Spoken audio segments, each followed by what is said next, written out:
So today, it's Friday. There's a lot going on, a lot of things people aren't thinking about. So what I want to do is make an analogy here. We're looking at the riots, the protests, the destruction, COVID-19, people not quarantining. We got record number of new cases in a lot of states, including the one I'm in. So what this all kind of goes back to is in Vietnam, they had the Tet Offensive.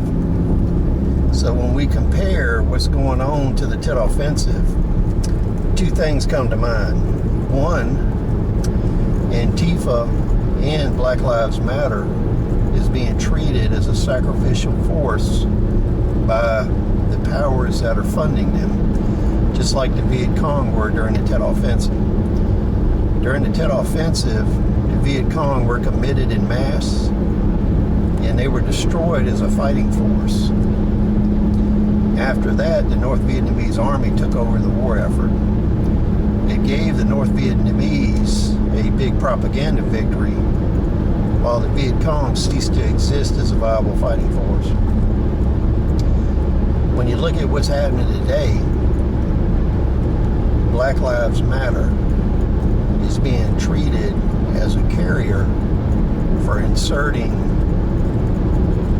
Antifa as well as criminal organizations into these areas of operations that are used as a cover.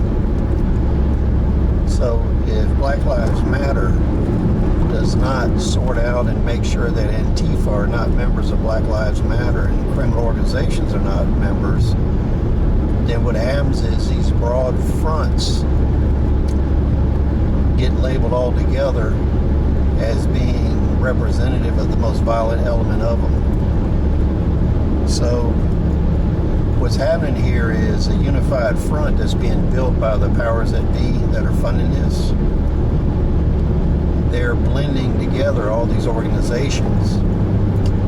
So what happens is when it's time for a forceful response to the looting, all of these organizations are going to share in the forced response. So they're going to suffer a lot of casualties unnecessarily because they're being branded all together.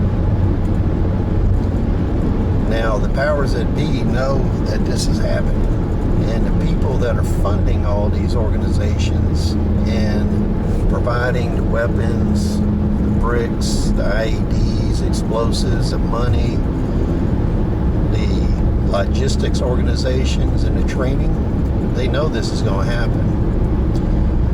The secondary effect of this is there's no social distancing. You're seeing big jumps in COVID-19. Roughly 6 to 8 weeks from now, you're going to see massive jumps.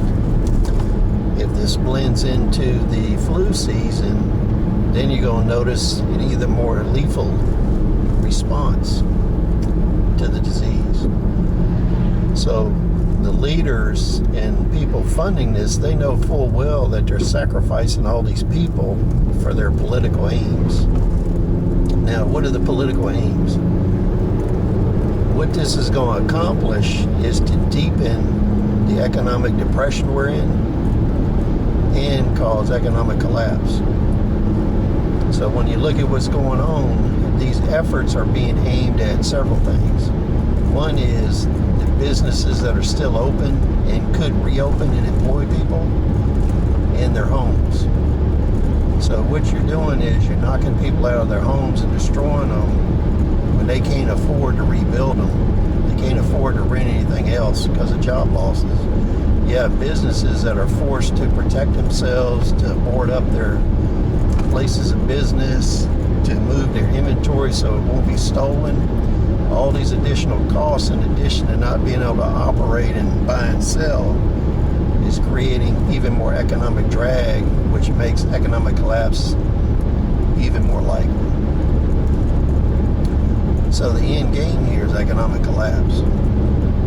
And all the rumors and the propaganda being put out by the Antifa is that they're going to start to do rural operations. Some law enforcement organizations are putting this out as intelligence also. So as they broaden their reach and they move out into other areas, they're going to see more opposition. They're going to see armed opposition, and they're going to destroy the transportation and food supply system by doing this. So you really want to determine what your fate's going to be in this. If you're a member of these organizations, you have to make a decision. Are you being used as a pawn? Are you achieving the aims that you meant to achieve? Or are you just being used to further somebody's economic and political agenda? And on the other side, the same thing could apply.